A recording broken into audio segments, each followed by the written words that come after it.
Welcome to Inbound Sales Journey. If you want to hone your sales skills and learn from the leaders on inbound selling, you've come to the right place. This episode of Inbound Sales Journey is brought to you by the Agency Sales System, the online course designed specifically to teach you how to build a rock-solid agency sales system inside your HubSpot CRM. Learn more at doinbound.com/sales course. Now, here are your hosts, Ryan and Gray. Welcome back to Inbound Sales Journey. I'm Ryan, joined by Gray. I'm here. Here he is. We are on episode 107 today, and we are going to be chatting a bit about working with third-party vendors. So what we mean by this is you are working on a project or some sort of retainer, and you're going to be outsourcing some of that work. Talk about how we manage that during the sales process. A lot of times during the sales process, we'll get asked, what does your team look like? Internal team, do you guys work with contractors, freelancers, that kind of stuff too? So that definitely overlaps a bit into this, but we're just going to chat about how we deal with that relationship and deal with it specifically in the sales process. Gray, we have used contractors since the dawn of time. Wow. It's been a long time. In case anyone was wondering how old we are, we're as old as time itself. Yep. So we've dealt with this a lot. A lot of agencies do. I mean, it's a very common agency model, whether it's, we work with contractors or I'm going to bring in, some extra help to get through this project or whatever it is. So why don't you just start us off and kind of walk us through your thoughts here, and I'll fill in the gaps. Yeah, well, I guess first, just to clarify the contractor side of things, a lot of agencies are using the contractor model, especially if they're distributed, have folks who are in multiple countries. But that doesn't necessarily mean that they're not a full-time team member and still operating in a lot of ways as an employee would. If they're not required to classify them as an employee, if they haven't gone over the legal line of now someone has to be classified as an employee, in a lot of cases they'll keep them as contractors. So contractors themselves, at some point, I feel like this word is going to change because there's just so many more people who are 1099s. In the U.S., it's the tax form for independent contractors, but so many more people who are these independent contractors than there used to be. And I think that you think of contractors, and a lot of people think like a freelancer who's jumping in for a project, but a lot of times it's a dedicated team member. So, but anyways, to get back to it, there's two ways that people primarily handle this. The first is disclosed. So they say, hey, just so you know, like we don't do the PPC side of things well, so we're going to bring on this other agency who does that well, and they're going to be handling the PPC side of this agreement.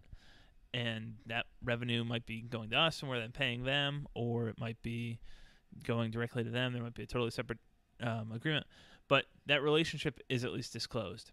Then there's the other way of handling it, which is the white label route that a lot of people take, especially in the development world, where, hey, we're going to do the website design, but really we're outsourcing that to another company. And that happens in a lot of different situations for a bunch of different types of deliverables or things for clients. So a couple different ways to handle it. And wanted to hit on this because this is a question that does come up from folks who are trying to figure out how to navigate through what's the best way to do this to, one, still close the deal, but two, not be in a lot of trouble on the back end of this, where the client's expectations aren't being met. So I'm going to start off with what I think the easiest way to do this is, and the easiest way by far is to just be straight up with the client on the front end. So we've done this. We've had projects where we've brought in other people on the development side, on the design side, on the content side, on a lot of different aspects and components of what we've done, where they are other companies or individuals who are going to be taking that in. Logo design, something that we don't do in-house, have never really done well. That's something that we're going to send out somewhere else. So rather than one common example, there are agencies out there who said we're designing this stuff, and they go and run a 99 designs contest, and they bring those back as examples, and then kind of just are managing the process back and forth. And that's a way to make money. That's not a way that I want to make money, where the client thinks that I'm the one doing the work, but really I'm sending that out to to crowdsource that. We would always much rather say, listen, here's exactly what's going to happen, and just charge them. Clients are really not going to be upset as long as you can present the value.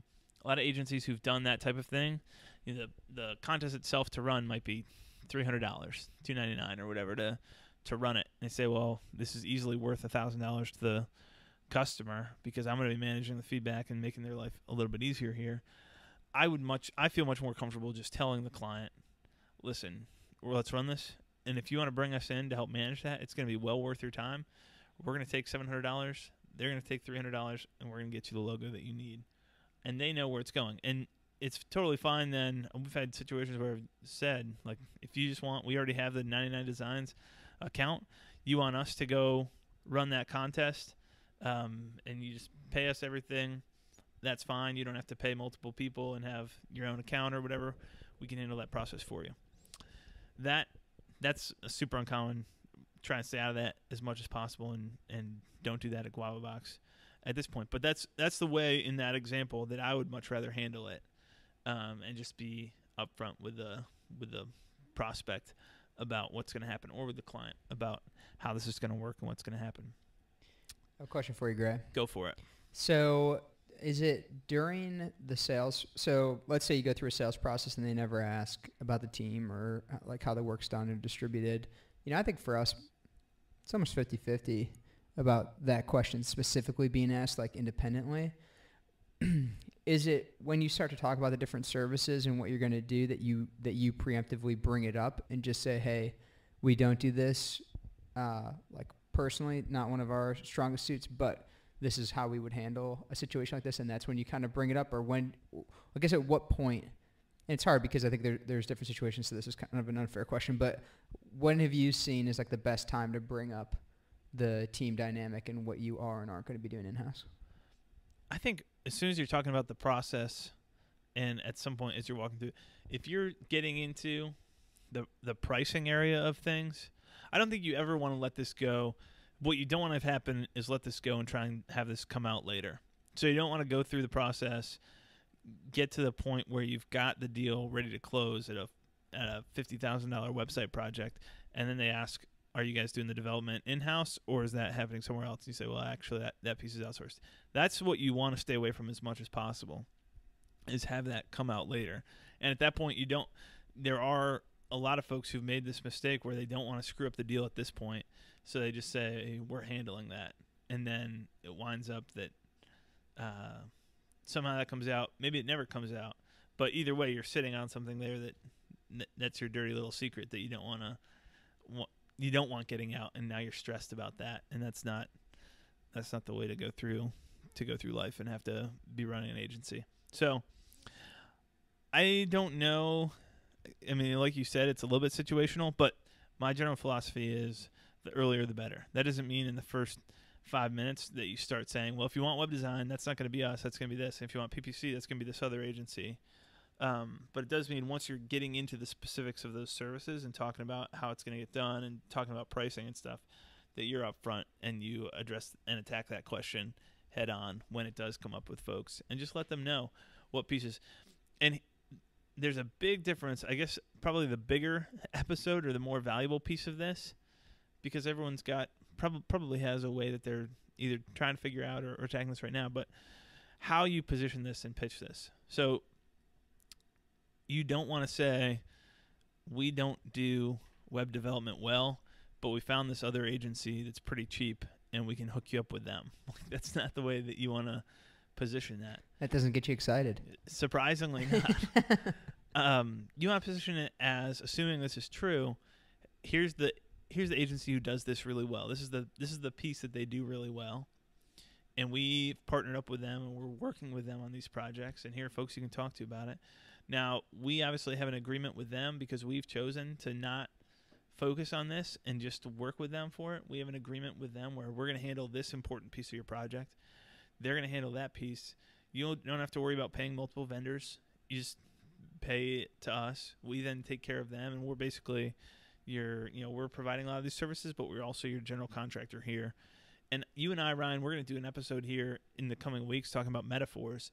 But I think trying to help people understand, like, what what's the analogy here between what our role is and what they've experienced in the real world. No one's upset with general contractors in the real world, well, other than when something goes wrong. Yeah. But no one's upset with the business model itself, that they're managing multiple different contractors and bringing in different pieces for what needs to get done. People understand that. So I think just communicating that and letting them know. The other thing you want to be you don't necessarily, you kind of need to read the situation, but in a lot of cases you're going to want to be positioning this against the alternative is I go out and find somebody who's a full service agency and they offer this service. And you've got some easy ways to combat that in a lot of cases, which is, they've got one person in-house who occasionally does this and they're saying that they do it. You don't need to attack that full service agency, but you do need to share, here's the reason that we've chosen not to do this at our agency, the reason that we found this other partner who's really good at this piece, and the reason that you're going to want to work through us because we can add value to them, because with our strategy and their web development chops, you're getting the best of both worlds here. Well, the general contractor is the perfect analogy here, because I don't want to hire one person that knows a little bit about electric, a little bit about plumbing, a little bit about demo and repair. Oh, perfect. You do that 5% of the time? That's awesome. You're the guy I want. Yeah. I want the guy that can bring all that together, the best people at all those things to work on my home. So hopefully that's helpful and clear for people. And on that note, I think, Gray, we're good to wrap this one up. Now, next week, we're going to be talking about preparing for your sales calls and how to do the best prep work possible, and our strategy and what we found to be really helpful there. So that is next week. But until then, have a good week and keep on selling.